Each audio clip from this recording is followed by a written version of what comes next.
was Parañaque, but Las Piñas. Tapos, pati bahay ni dating Mayor Aguilar, andun eh.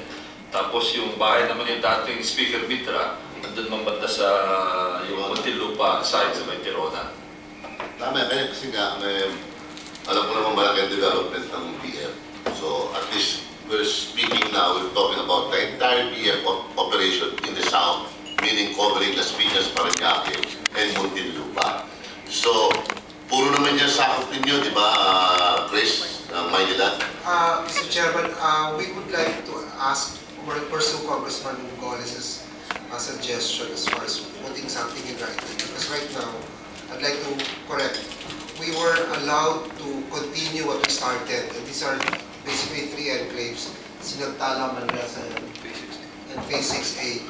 The others in Tirona, El Grande, si Congresswoman Villarosa, yung may connection siya na she needs a connection for one of her houses there. Hindi ka kami binibigyan ng approval. So what we need is, can we just go on with our pipe laying, starting our pipe laying, even those that we've not started yet? Because they gave us the go signal to continue what we started.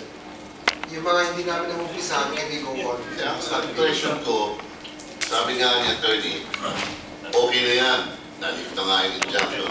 Without prejudice nga, business practice, property rights, blah, blah, blah. Kaya, ang pagkakaalam ko, tuloy-tuloy na kayo. Okay? Pero, nag-uusap pa rin kayo sa kung ano pag-uusapan ninyo, yung bibili nyo sa kanila, o kung tanggap ninyo yun, yun eh, nag-uusap na kayo doon. Di ba? Labas na kami lahat doon eh. Dahil kayo ang buyer, sila seller eh. Di ba?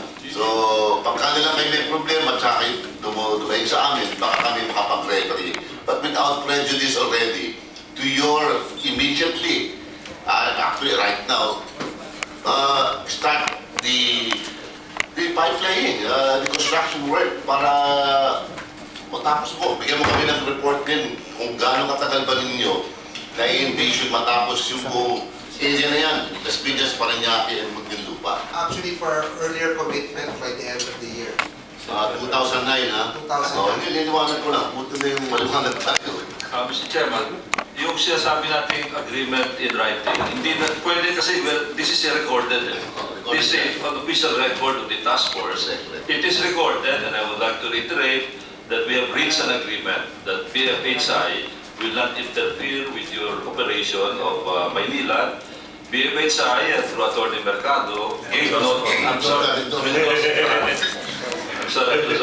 Attorney Mendoza. Meron yata akong naalalang Mr. Mercado. Anyway, Attorney Mendoza also was the one who gave notice to us that the injunction was already lifted. So that is a sign of good faith. And I'd like to reiterate that personally, I believe that that injunction could not have been lifted if it was not allowed as a humane gesture by BFHI, and we truly appreciate that. And maybe, Mr. Chairman, later we can all shake hands here, have our photos taken, principally Attorney Mendoza and Maynilad, witnessed by UBFI, HLRB, and we members of Congress, with the seal of the House of Representatives in the background, just to make sure that this is a binding agreement. Thank you, Mr. Chairman. Lilinawin ko lang po ulit na syempre, this is without prejudice. Kung hindi po, amin na lang pong problema yan o Maynila, amin na lamang po yun. Sabi ko nga, yung meeting ko, buyer, seller. Kung kayo ay maging stalemate, nandito pa naman kami ni Congressman Goles, pwede naman kami mag-referee din.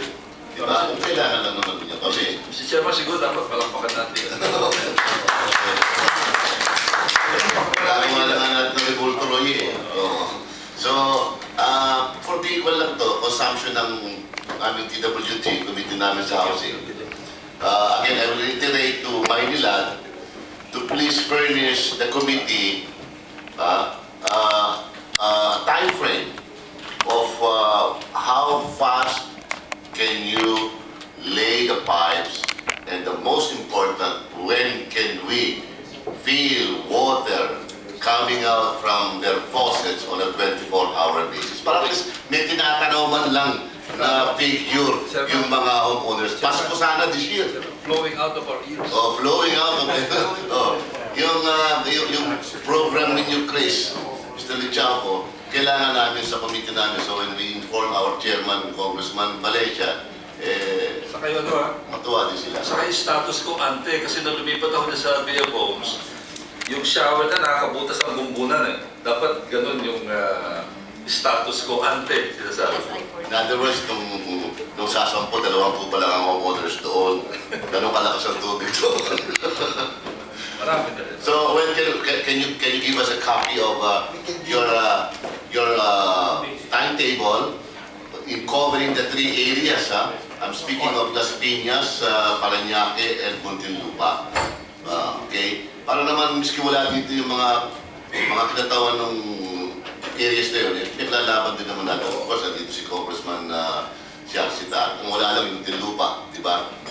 Ako na magre-represent sa Muntinlupa at ako na may taga-Muntinlupa din. Okay? So, we expect that you will give us a... Maybe a week from today, we can provide you Okay, you'll give us a week from today your total overall program for the entire 3 areas, ano? Ako na bahala sa Las Piñas, simple. So, yan. Ngayon, I will reiterate lang, no? Bibigay sa'yo ng BF yung inventory. Okay? And then you will answer them back in 1 week, sabi mo.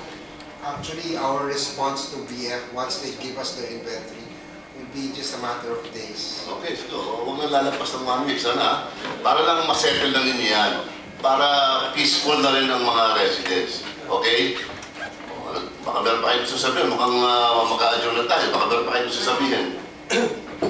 Butch, mukhang hindi na-aabot sa'yo. Meron po. Kasi ang main case po is against Maynilad. BFI wanted to... Ang issue po doon is declaration of PD 1345 and EO 688. With lifting of the injunction against Maynilad, I believe it will be mooted. Yeah, sama na kayo doon. Can we now agree to dismiss also the main case, Mr. Attorney Mendoza? I'm sorry to say that we cannot agree to that at this point, Mr. Chair. Kasi Attorney Victoria, meron pa silang negosasyon. Meron pa silang mag-uusap pa sila ng Maynila. Alam mo, pagka-dismiss nila yan, para ka naman din nakikipag-negotiate, baka wala ng presyo na lang i-offer. So, let's just also understand where they're coming from, di ba? Appreciate na lang natin. Doon din po